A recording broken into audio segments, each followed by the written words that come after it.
الحمد لله رب العالمين والعاقبة للمتقين والصلاة والسلام على سيد الأنبياء والمرسلين. أما بعد فقد قال الله تعالى في القرآن العظيم والفرقان المجيد: أعوذ بالله من الشيطان الرجيم. بسم الله الرحمن الرحيم. والسابقون الأولون من المهاجرين والأنصار والذين اتبعوهم بإحسان رضي الله عنهم ورضوا عنه وأعد لهم جنات تجري تحتها الأنهار خالدين فيها أبدا ذلك الفوز العظيم. وقال النبي صلى الله عليه وسلم: إن الله تعالى جعل الحق على لسان عمر وقلبه، أو كما قال عليه الصلاة والسلام. صدق الله العظيم وصدق رسوله النبي الكريم، ونحن على ذلك من الشاهدين والشاكرين إلى يوم الدين.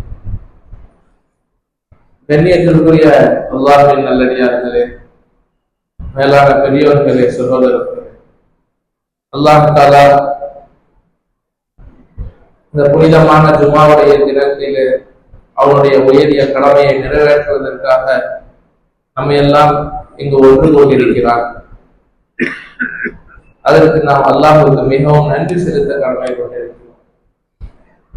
இதை போன்று அல்லாஹ்வுடைய அனைத்து கட்டளைகளையும் எடுத்து நடப்பதற்கும், அல்லாஹ் தடுத்த அனைத்து விஷயங்களை விட்டு ஒதுங்கி இருப்பதற்கும், மௌத் வரைக்கும் அல்லாஹ் தஆலா நம் அனைவருக்கும் இந்த வாக்கியத்தை தந்தருள் புரிவானாக. கண்ணியத்திற்குரிய அல்லாஹ்வின் நல்லடியார்களே, ஒரு சமுதாயத்தில் ஒரு பிரிவினருக்கு முக்கியத்துவம் உண்டாகுவது என்பது அவர்கள் அந்த சமுதாயத்திற்காக வேண்டி எந்த அளவுக்கு பங்களிப்பு செய்திருக்கிறார்கள் என்பதை வைத்துத்தான் அவர்களுடைய முக்கியத்துவம் அந்த சமுதாயத்தில் ஏற்படும். யார் எந்த அளவுக்கு அதிக பங்களிப்பு கொடுப்பாரோ அவருக்கு அந்த அளவு முக்கியத்துவம் உண்டாகும். யார் அந்த சமுதாயத்தினுடைய உற்பத்திக்காக, உருவாக்கத்திற்காக, அதனுடைய வளர்ச்சிக்காக, அதனுடைய பாதுகாப்பிற்காக தங்களுடைய பங்களிப்பை குறைத்துக் கொள்வார்களோ அவர்களுக்கு அந்த சமுதாயத்தில் அந்த மதிப்புகளும் குறைந்து போய்விடும்.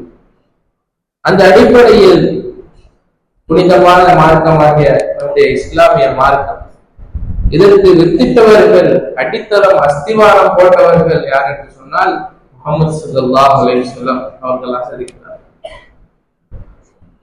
அதைத் தொடர்ந்து அவர்களுக்கு எல்லா சந்தர்ப்பங்களிலும் பக்கபலமாக, உறுதுணையாக, ஆதரவாக இருந்து நபி ஸல்லல்லாஹு அலைஹி வஸல்லம் அவர்கள் சந்தித்த அனைத்து சிரமங்களையும் தங்களது தோழர்களின் மீது சுமந்து பெரிய அர்ப்பணிப்புகள், தியாகங்கள் செய்தவர்கள் யார் என்று சொன்னால் அது சஹாபா பெருமக்களாக இருக்கிறார்கள். எந்த சந்தர்ப்பமானாலும் சரி அவர்கள் நபி ஸல்லல்லாஹு அலைஹி வஸல்லம் தங்களுக்கு என்ன ஏவல் விடுப்பார்கள் அதை உடனடியாக எடுத்து செய்வோம், அதை உடனடியாக நிறைவேற்றுவோம். உயிரை கொடுக்க வேண்டுமா உயிரை கொடுப்பதற்கு தயார், பொருளை கொடுக்க வேண்டுமா பொருளை கொடுப்பதற்கு தயார், அல்லது வேறு எதையேனும் அர்ப்பணிக்க வேண்டுமா அதையும் அல்லாஹ்வுக்காக, அல்லாஹ்வுடைய தூதருக்காக, மார்க்கத்திற்காக அர்ப்பணிக்க தயார் என்ற ஒரு உயர்ந்த நிலைப்பாடோடு வாழ்ந்து ஜெயித்து காட்டியவர்கள் யார் என்று சொன்னால் நம்முடைய கண்ணியத்திற்குரிய சஹாபா பெருமக்களாக இருக்கிறார். எப்படிப்பட்ட சந்தர்ப்பமானாலும் சரி நபி ஸல்லல்லாஹு அலைஹி வஸல்லம் கஷ்டப்படக்கூடிய சூழ்நிலையிலும் நபி ஸல்லல்லாஹு அலைஹி வஸல்லத்துக்கு முழுமையாக கை கொடுத்தவர்கள், முழுமையாக பக்கபலமாக நின்றவர்கள் சஹாபாக்கள். நபி ஸல்லல்லாஹு அலைஹி வஸல்லம் நல்ல நிலைமைக்கு வரும்போதும் அப்பொழுதும் நபியோடு இருந்தவர்கள் சஹாபாக்கள். மற்றவர்களை போன்று நல்லா இருக்கும் போது ஒன்றாக இருப்பது, கஷ்டத்தில் ஆகிவிட்டால் கையை விட்டு விலகி போய்விடுவது, கையை உதறிவிட்டு சென்று விடுவது என்ற நிலை இல்லாமல் எல்லா சந்தர்ப்பத்திலும் நபி ஸல்லல்லாஹு அலைஹி வஸல்லம் அவர்களுடன் தீன் என்ற இந்த நிஸ்பத்தின் அடிப்படையில் கூட இருந்தவர்கள். ஒத்தாசையாக இருந்தவர்கள் யார் என்றால் சஹாபா பெருமக்களாக இருக்கிறார். அந்த அடிப்படையில் நபி ஸல்லல்லாஹு அலைஹி வஸல்லம் அவர்களுக்கு அடுத்து இந்த உம்மத்தில் மிக உயர்ந்த ஸ்தானத்தை பெறக்கூடியவர்கள் யார் என்றால் சஹாபா பெருமக்களாக இருக்கிறார். எந்த அளவுக்கு சஹாபாக்களுடைய அந்தஸ்து என்றால், சஹாபியுடைய அந்தஸ்தை சஹாபி அல்லாத எந்த ஒரு மனிதரும் அடையவே முடியாது. சஹாபி என்றால் யார்? அதற்கு உலமாக்கள் விளக்கம் கொடுக்கிறார்கள். யார் ஈமானுடன் நபி ஸல்லல்லாஹு அலைஹி வஸல்லம் அவர்களை பார்த்து சந்தித்து ஈமானோடு மௌத்தாகி இருக்கிறாரோ அவர் எல்லாம் சஹாபி தான். நபியை பார்க்கும் போது ஒரு முஸ்லிமா இருக்கணும், நபியை சந்திக்கும் போது முஸ்லிமா இருக்கணும், இஸ்லாத்தோட மௌத்தா போயிருக்கணும். இந்த ரெண்டு விஷயம் இருந்துட்டா அவர் சஹாபி. இடையில அவர் முருக தாய் திரும்ப வந்திருந்தாலும் பரவாயில்லை, அவரும் யாருதான்? சஹாபி தான். அப்ப இந்த சஹாபி நபியுடைய நேரடி தொடர்பு ஏற்பட்ட பாக்கியத்தை பெற்ற அந்த நன்மக்கள் யாரு அப்படின்னு சொன்னா சஹாபாக்கள். நாமும் நபி ஸல்லல்லாஹு அலைஹி வஸல்லம் அவர்களுடைய சுன்னத்தை பின்பற்றுவதின் அடிப்படையில் எந்த அளவுக்கு நபியோடு தொடர்புடையவர்களாக இருப்போமோ அவர்கள் மீது அதிகமாக செலவாக்கி ஓதுவது, அவர்களுடைய உழைப்பை முயற்சியை அவர்களுடைய வணக்க வழிபாடுகளை பின்பற்றி நடப்பது என்ற அடிப்படையில் நாம் எந்த அளவுக்கு நபியோடு தொடர்புடையவர்களாக இருப்போமோ நமக்கும் அந்த அளவுக்கு அந்தஸ்து உயரக்கூடியதாக இருக்கிறது. ஆனால் நேரடி சந்திப்பு என்ற வாய்ப்பு நமக்கு கிடையாது. அந்த நேரடி சந்திப்பு, நபியுடைய நேரடி பார்வையில் இருந்து தர்பியத்தை அடைவது, ஈமான் இஸ்லாத்தை சரி செய்வது என்ற அந்தஸ்து அது யாருக்கு கிடைத்தது என்று சொன்னால் சஹாபாக்களுக்கு தான் கிடைத்தது. நபிமார்கள் பற்றி நம்முடைய இஸ்லாம் மார்க்கம் சொல்லக்கூடிய ஒரு கொள்கை, அடிப்படை கொள்கை என்றால் அவர்கள் மாசூம்கள். மாசூம் என்று சொன்னால் பாவமே அவர்களிடமிருந்து ஏற்படாது. அவர்கள் அல்லாஹ்வின் புறத்திலிருந்து பாவத்தை விட்டும் பாதுகாக்கப்பட்டவர்கள். நம்முடைய நபி ஸல்லல்லாஹு அலைஹி வஸல்லம் அவர்கள் வஹி வருவதற்கு முன்பும் கூட அவர்கள் பாவத்தை விட்டு பாதுகாக்கப்பட்டவர்களாகத்தான் இருந்தார். ஒரு சந்தர்ப்பத்தில் கல்பத்துல்லாஹை கட்டக்கூடிய ஒரு நிலைமை ஏற்படுகிறது. நபி ஸல்லல்லாஹு அலைஹி வஸல்லம் வாலிப வயதில் இருக்கிறார்கள். ஒரு 10, 12 வயசு, 13 வயசு இது போன்ற ஒரு வயதில் இருக்கிறார்கள். எல்லோரும் தங்களுடைய பங்களிப்பை அளிக்கிறார்கள். கல்வா இறை இல்லத்தை கட்டுவதற்காக வேண்டி தங்களுடைய உழைப்பை அதுக்காக வேண்டி செய்கிறார்கள், உதவிகளை செய்கிறார்கள்.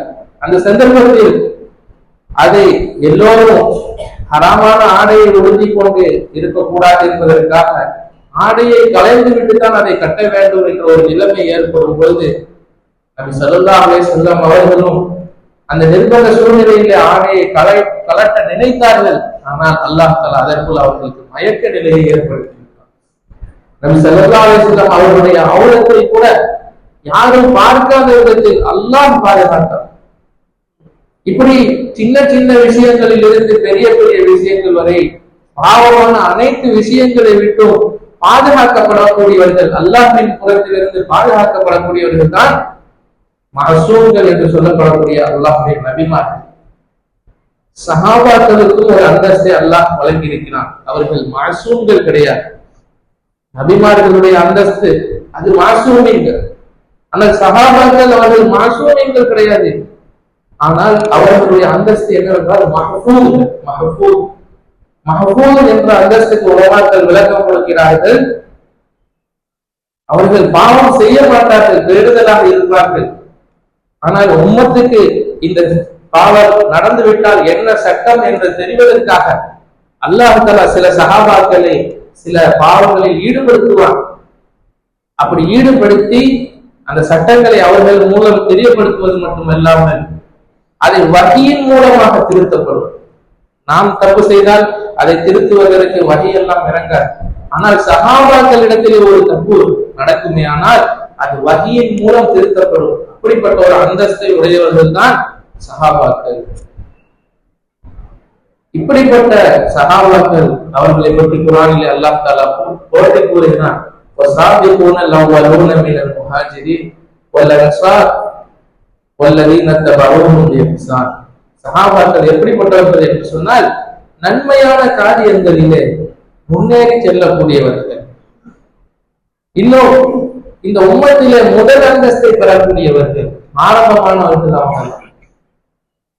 அவர்கள் அன்சார்களும் இருக்கிறார்கள், முஹாஜிரீன்களும் இருக்கிறார்கள். இவர்கள் எப்படிப்பட்ட அந்தஸ்துடையவர்கள் என்றால், இவர்களை யார் பின்பற்றி செல்வார்கள், வல்லதீன தபஊஹும் பிஇஹ்சான், அந்த சஹாபாக்களையும் அல்லாஹ் பொருந்திக் கொள்வான். இவர்களை பின்பற்றி நடக்கிறார்களே அந்த மக்களை கூட அல்லாஹ் தஆலா பொருந்திக் கொள்வான். அந்த அளவுக்கு ஒரு பின்பற்ற தகுந்த அல்லாஹ்வுடைய அளவுகோல் என்று கூறக்கூடிய அளவுக்கு ஒரு தரத்தில் இருக்கக்கூடியவர்கள் தான் இந்த சஹாபாக்கள். அவர்களை பற்றி அல்லாஹ் தொடர்ந்து சொல்கிறான், வஅஅதலஹும் ஜன்னாத்தின் தஜ்ரி மின் தஹ்திஹல் அன்ஹாரு ஹாலிதீன ஃபீஹா அபதா.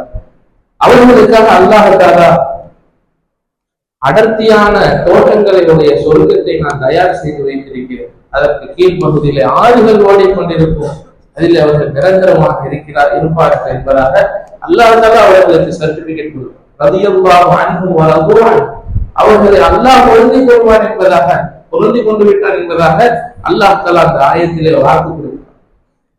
கண்ணியத்திற்குரிய அல்லாஹ்வின் நல்லடியார்களே, இப்படிப்பட்ட ஒரு உயர்ந்த அந்தஸ்தில் இருப்பவர்கள் தான் சஹாபாக்கள். அதனால் நம்முடைய கடமை என்னவென்று சொன்னால், நாம் அந்த சஹாபாக்களை அவர்களுடைய வாழ்க்கை விவரங்களை முழுமையாக தெரிந்து கொள்வதோடு மட்டுமில்லாமல் அதை முழுமையாக கடைபிடிப்பதற்கு, அதை பின்பற்றி நடப்பதற்கு நாம் முயற்சி செய்ய வேண்டும். அப்படி நாம் செய்வோம் ஆனால் அந்த ஆயத்தில் சொல்லப்பட்டவாறு, அந்த ஆயத்தில் சொல்லப்பட்டது போன்று நமக்கும் அல்லாஹ்வுடைய பொருத்தம் கிடைக்கும், நமக்கும் அவர்களுக்கு வாக்களிக்கப்பட்ட சொர்க்கம் கிடைக்கும். ஆனால் இன்றைய காலகட்டத்திலே புதிதாக சில கொள்கை குழப்பங்கள் உருவாகி வருகின்றன. அவர்கள் வாலிபர்களுடைய உள்ளங்களில் விஷம கருத்துக்களை புகுத்தி அவர்களை வழிநடப்பதற்குண்டான முயற்சிகள் செய்கிறார்கள். அவர்கள் சஹாபாக்களை பற்றிய தவறான அபிப்பிராயங்களை ஏற்படுத்தி சஹாபாக்களை திட்டக்கூடிய, குறை சொல்லக்கூடிய ஒரு சூழ்நிலையை ஏற்படுத்தி விடுகிறார்கள். யார் சஹாபாக்களை பின்பற்றி நடப்பார்களோ அவர்களுக்கு இப்படிப்பட்ட வாக்குறுதிகள் குர்ஆனிலும் ஹதீஸிலும் ஏராளமான வாக்குறுதிகள் வந்திருக்கிறது.